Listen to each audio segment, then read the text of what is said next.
Now, have you ever come across a problem that you just can't solve? Well, personally, I definitely have, because the thing is, I have to solve problems every week. As a dementia researcher who tests a drug for the treatment of Alzheimer's disease, things go wrong regularly, and in fact, maybe 1 out of 10 experiments I do works on average, maybe. So the question is, how the hell do you get unstuck? Is there a simple formula, a framework, a method, or guide, or else, so do this, do this, do this, basically, that you can use to solve any problem? And spoiler alert, just between you and me, oh yes, there is. So, even better, you can use this framework for every area of your life to solve any problem, get unstuck, and produce results no matter what it is. So, in this video, I will share with you the 9 simple steps that you can apply step by step to accomplish anything and figure out the solution to any problem. Now, before we get started, please give the video a like and subscribe if you haven't. That will help to grow the channel and allow us to build an army of high performers. So that's it. Let's dive right in.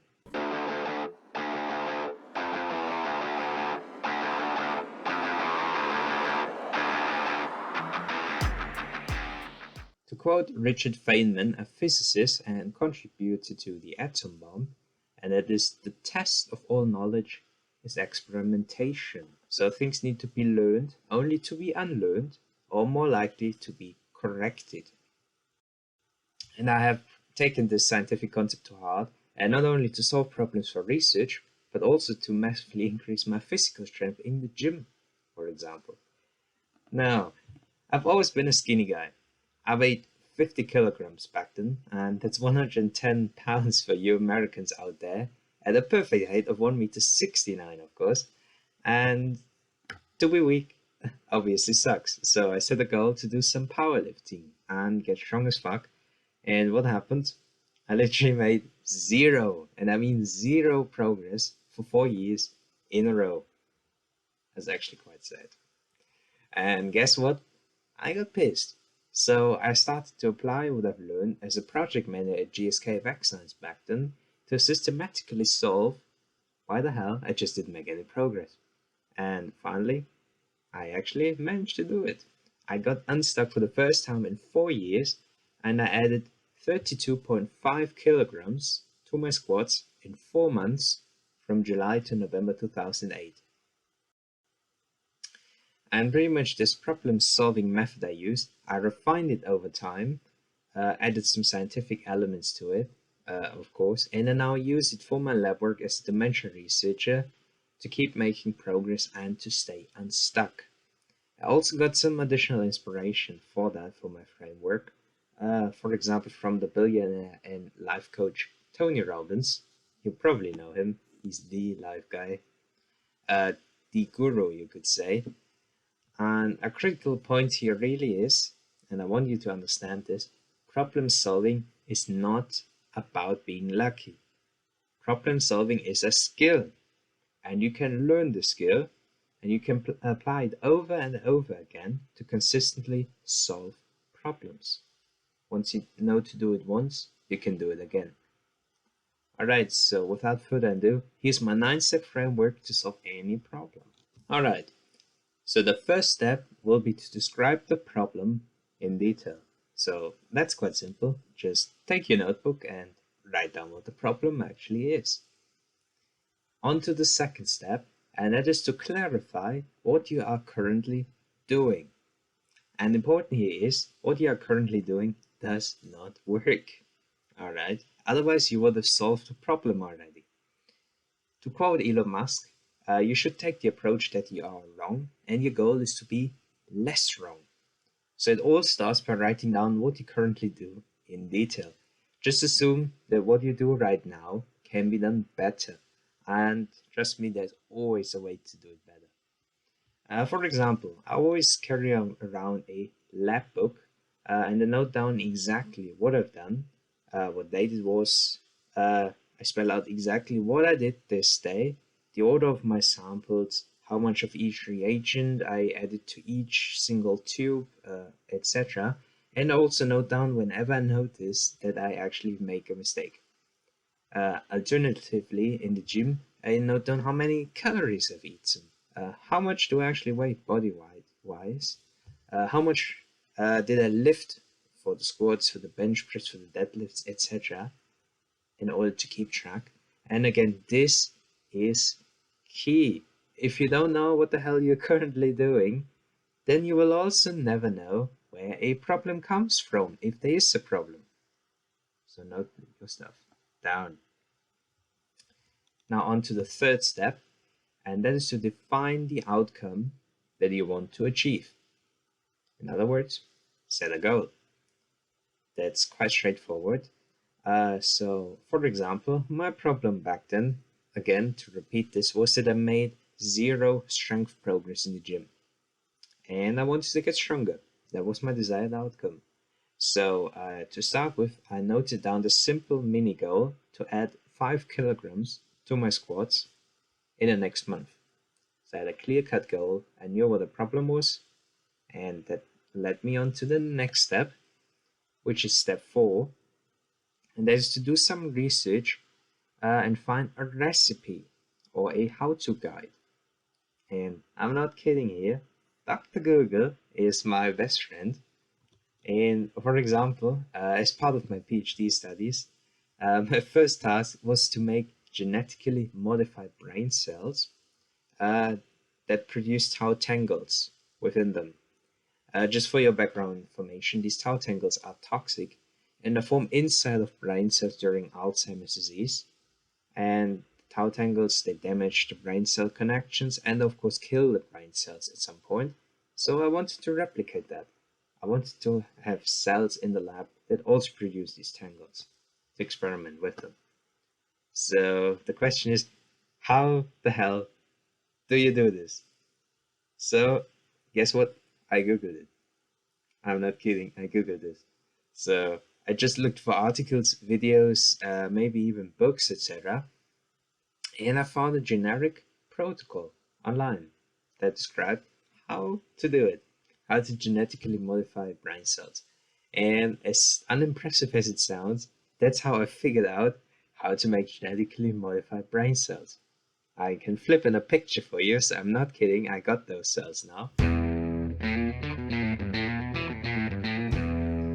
And likewise, you can ask experienced colleagues maybe, or Google the biography of people that have achieved exactly what you want. And this allows you to copy what they have done, so you make faster progress. You know what to do. In addition, you can also avoid the mistakes others have made before you, so that you don't make those mistakes yourself to make even faster progress. Which leads me to the next step, which is step 5, and that is to create an action plan. So next, just write down what exactly you will do to solve the problem. But be aware, there's danger ahead. It's very important to not overthink this. Don't get stuck here. Don't get stuck at researching and planning forever. The reason why most people are not successful is because they get stuck here at steps 4 and 5. So in the planning stage. And again, the goal instead is to take action as soon as possible and to refine later. Just remember, the goal is not to make the perfect plan. You also cannot perfect things that you don't even do, by the way. Instead, the goal is to get tangible results fast. So never forget the 2 things which I will tell you now. The first thing would be the fastest way to get ahead is to get started. All right. So don't waste too much time with planning. Just get started as fast as you can to get ahead.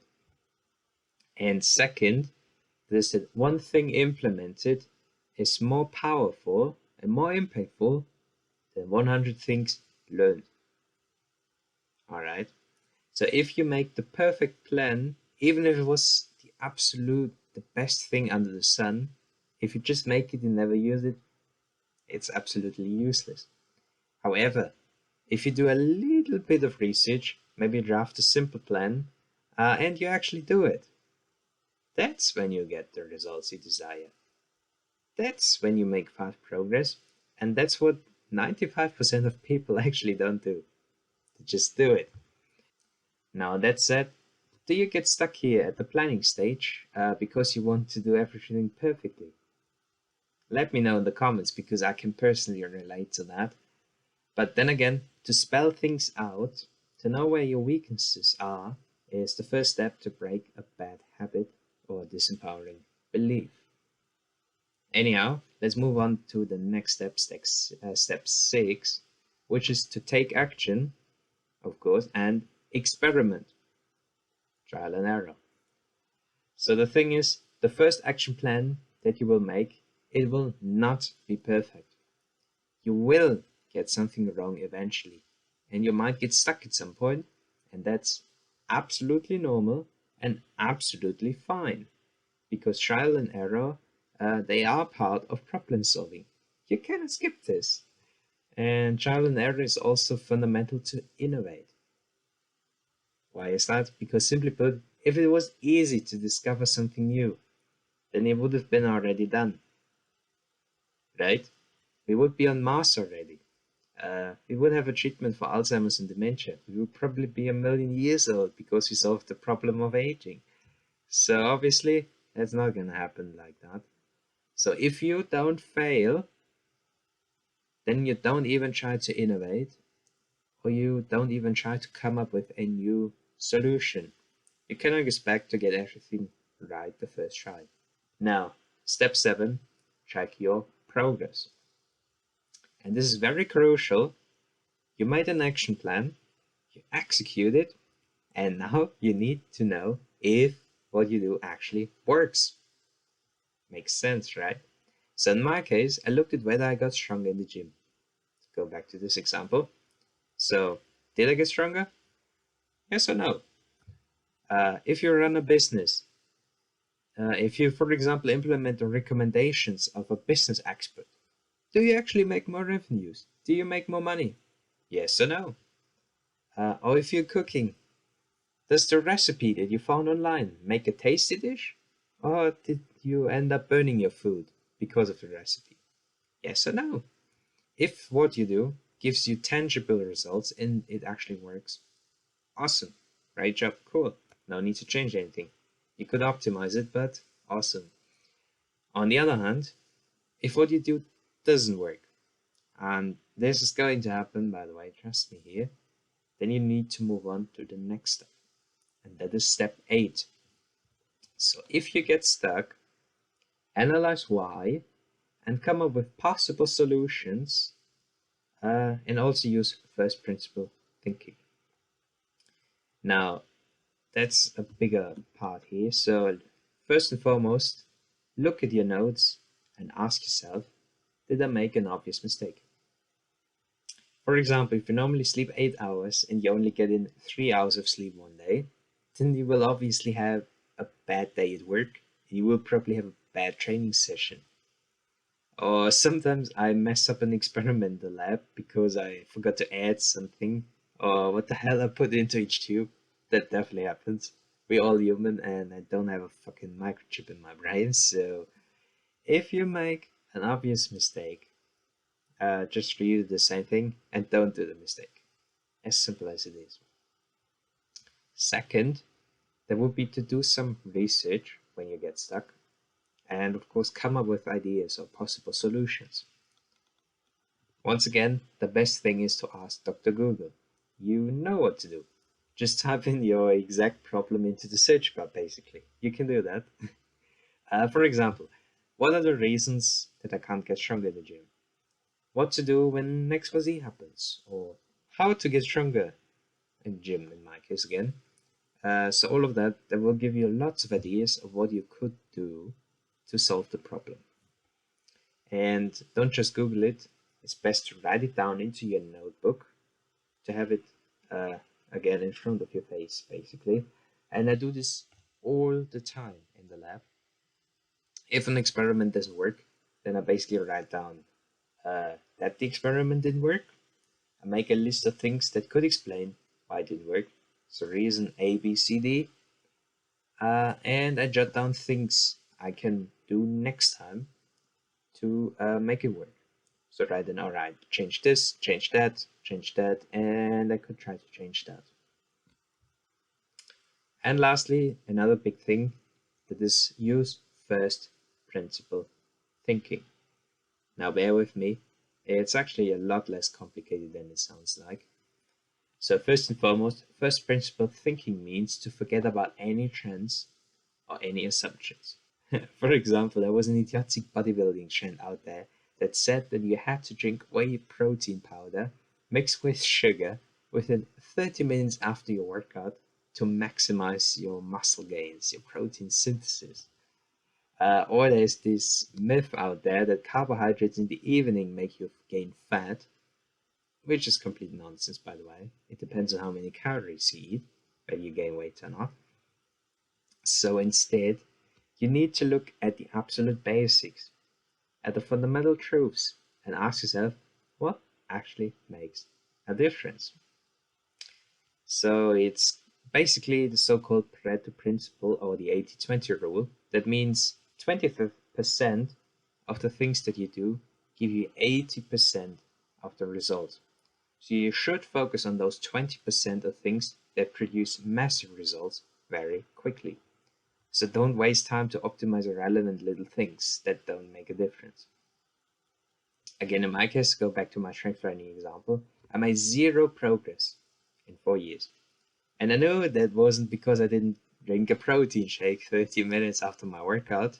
I probably drank it 40 minutes thereafter. So the question is, I was stuck because I did something fundamentally wrong. So the question again was, why did I get stuck? And I came up with three things. The first thing is caloric intake. You need to eat enough to gain weight on the scale every week to gain muscle and strength. Second thing was sleep. If you don't sleep enough, then your body and nervous system cannot recover in time for your strength training, and you can't recover in time. And third, of course, a choice of the workout program itself. You could run an inefficient program, and that's why you don't make any progress. Now, I slept 8 hours a day back then. I had a good strength training program that was meant for novice powerlifters, so fortunately didn't do one of those ineffective one-day body part splits, etc. So there was only one thing left. And looking at my meager 50 kilogram body weight back then, it was clear to me I had to gain weight. So the only thing that made sense was to increase my caloric intake until I gained weight on the scale. And that brings me to the final step, the step 9. Change your approach. Change one thing at a time and not more. And again, keep changing things, thing after thing, until it works. So it's important that you only change a single thing at a time and then monitor what happens. So do not change more than one thing, because if you were to change 5 things at once, how would you know what actually worked? Again, it's not about guessing, it's about finding out what works. So change a single thing, monitor what happens, change the second thing, monitor what happens, and basically keep doing that until you find something that works. And always make sure to note down exactly what you changed, what the effects are, etc. And the hidden advantage of that is that you figure out what works and what doesn't work. That's what we call experience. So going back to powerlifting again, I tested a 300, a 600, and a 1000 caloric surplus. And guess what? The 300 calorie surplus didn't work. But I noticed that the 600 and the 1000 calorie surplus, they worked. And all of a sudden, I started to gain strength. And the cool thing was, all of my lifts, they just magically went up, even though I did the exact same routine, I slept the exact same time, and did everything else exactly the same, and I only changed this one little thing, 8 more calories. And I ended up adding 32.5 kilograms to my squats again in 4 months. That's how I got strong in the gym after making zero progress for 4 years straight. And that is also the 9-step framework problem-solving framework I use to solve any research problem in the lab nowadays, and to keep myself unstuck in every other area of my life. So to summarize the 9 steps for you: number 1, describe the problem. Number 2, clarify what you are currently doing. Number 3, define the outcome that you want to achieve, so set a goal. Number 4, research and find a recipe or a how-to guide. And 5, create an action plan. 6, take action and experiment, so trial and error. Track your progress.